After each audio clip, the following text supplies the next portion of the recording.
Kreu i Partisë Demokratike publikon video nga qarku i Elbasanit që sipas tij vërtetojnë pretendimet e opozitës se komisionerët kanë votuar në emër të qytetarëve, duke e kthyer procesin zgjedhor të 11 majit në farsë. Bazën kriminale elektorale, komisionerë në detyrë. Shikoni çfarë bën. Një nga një shkon dhe voton me zgjedhësit.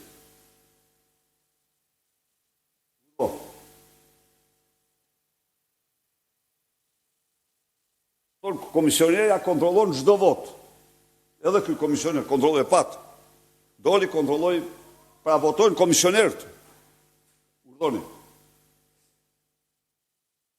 Këto zgjedhje nuk përligjen. Jam i bindur se shqiptarët do t'i japin Edi Ramës si armiku më i egër i lirive të tyre atë që meriton sa më shpejt. Berisha deklaron se ndër autorët e farsës së Elbasanit është kandidatja Sara Mila, e cila nëpërmjet grupeve kriminale ka ushtruar dhunë, frikësime tek votuesit. Po të morësh qendrën e votimit del Sara Mile, sepse aty ku hanxharët e krimit kanë kërcënuar njerëzit, i kanë detyruar të mbyllin syt. Hetim nuk ka, se këtu do të jemi realist. Pas kreut të organizatës kriminale Edi Rama, që është përgjegjësi numër 1 për këtë farsë zgjedhore me të gjithë kompleksitetin e saj, autori i saj është Altin Troplini. Sa i takon rinumërimit të fletëve të votimit, Berisha tha se procesi nisi pas kërkesave të kandidatëve.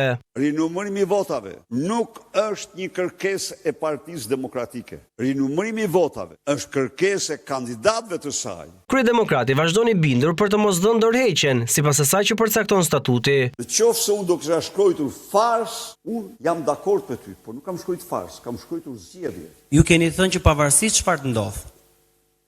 Jo farsë. Farsa është kryesore. Farsa.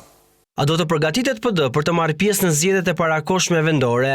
Do zhvillohet farsa e radhës. Me Edi Ramën ka vetëm farsë. Kërkesa e përsëritur e opozitës mbetet qeveria teknike pa Edi Ramën kryeministër.